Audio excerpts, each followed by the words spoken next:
انا زینا السماء الدنیا بزینۃ الکواکب، بے شک ہم نے اس آسمان دنیا کو ستاروں کے ساتھ جو ہے وہ آرائش اس کی کر دی ہے.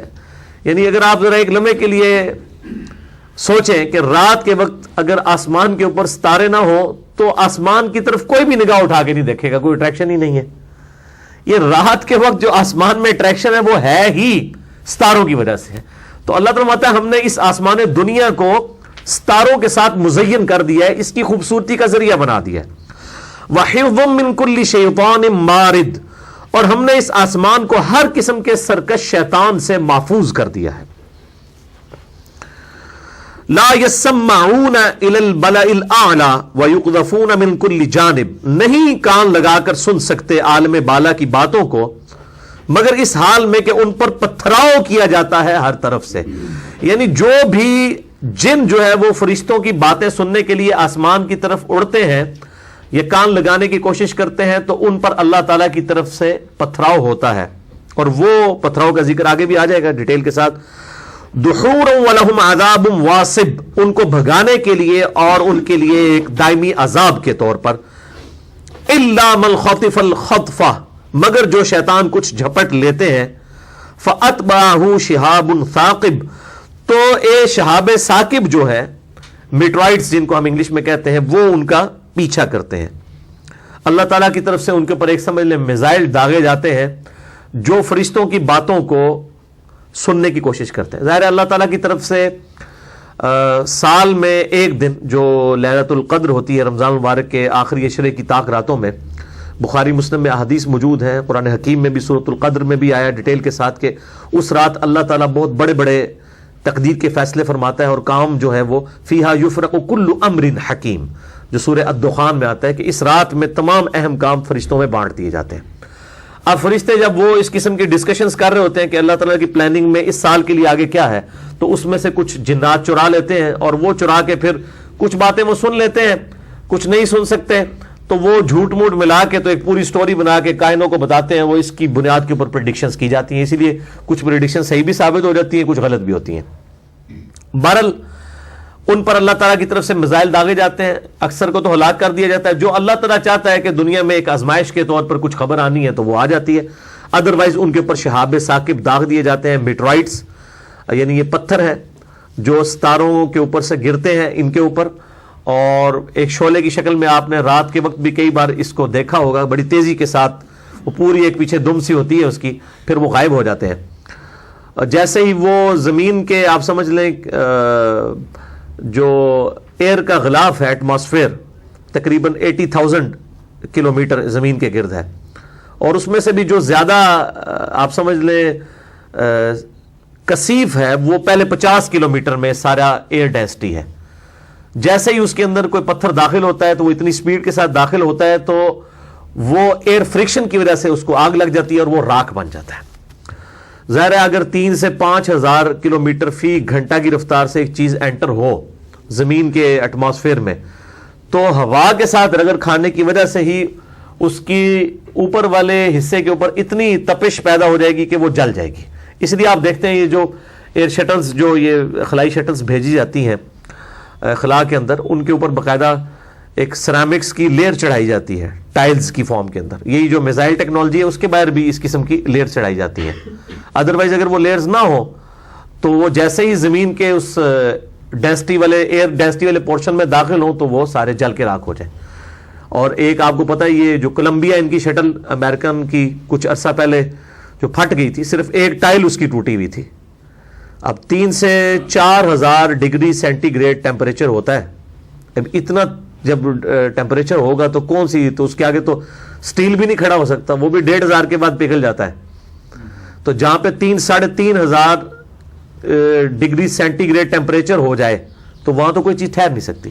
بعض انسان کو اللہ تعالیٰ نے عقل دی ہے تو اس نے اس طرح کی یعنی کیمیکل جو ہے وہ ایلیمنٹس ڈیولپ کر لیے ہیں کہ جو ریزسٹ کر لیتے ہیں اس کے اگینسٹ. تو اللہ تعالیٰ وہ پتھر شہاب ثاقب ان کے اوپر ڈالتا ہے. بل سائنس جو ہے اس کی اپنی توجیہ بیان کرتی ہے. سائنٹسٹ کہتے ہیں کہ جی یہ پتھر جو ہے وہ ستاروں سے ٹوٹ کے گرتے ہیں اور ظاہر ہے کہ وہ اپنی چونکہ ہر ستارہ گردش کے اندر ہے تو سینٹریفیوگل فورس کی وجہ سے وہ داغے جاتے ہیں. یہ تو ساری اس کی سائنٹیفک ریزن ہے. لیکن ان سارے سوالوں کے پیچھے ایک سوال ہے جو سوالوں کی جان ہے. اس کے بارے میں پھر سائنس جو ہے بالکل ہاتھ کھڑے کر لیتی ہے.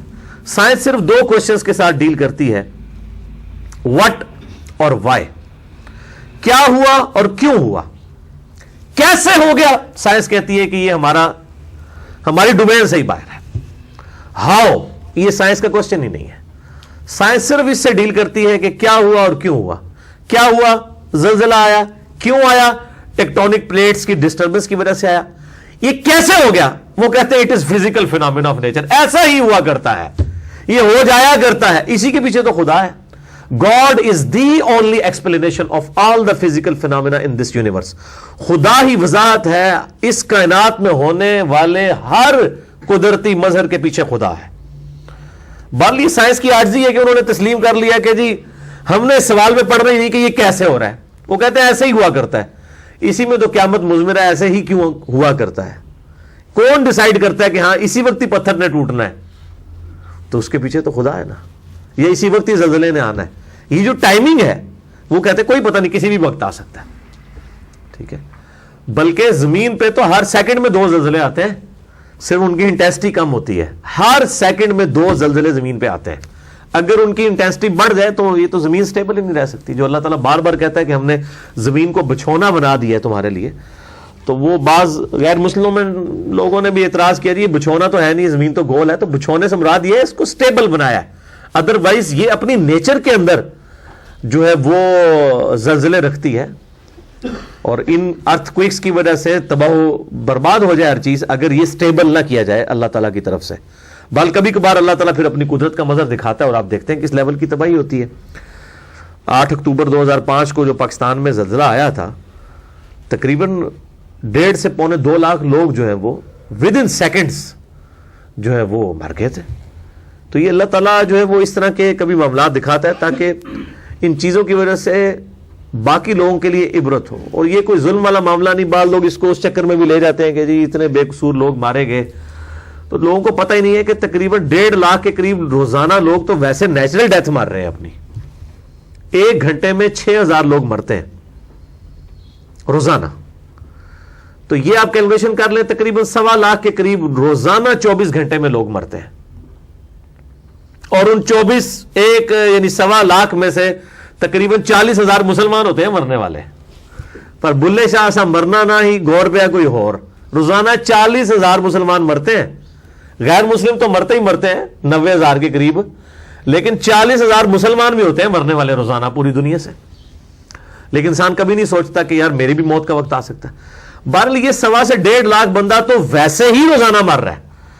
تو وہ اللہ تعالیٰ اگر ایک لمحے میں 1.5 لاکھ بندوں کو اٹھا لے تو اس میں کوئی ایسا مسئلہ نہیں, کوئی پریشانی والی بات نہیں ہے.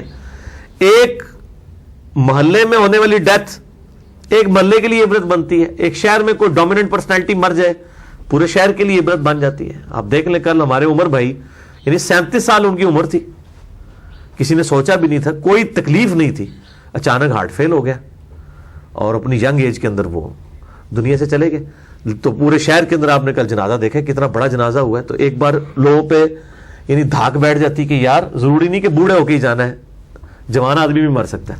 تو اس طرح کے واقعات سے اللہ تعالیٰ عبرت والا معاملہ کرتا ہے. اس طرح جب کہیں پہ نیچرل ڈیزاسٹر ہوتا ہے, کبھی سیلاب کی شکل میں یا کبھی ارتھ کوئک کی شکل میں, اس طرح کی فارمز میں جو نیچرل ڈیزاسٹرز ہوتے ہیں, یہ بیسیکلی پوری انسانیت کے لیے ایک قسم کا اللہ تعالیٰ کی طرف سے ایک آپ سمجھ لیں خطرے کا الارم ہوتے ہیں کہ اپنے آپ کو درست کر لو.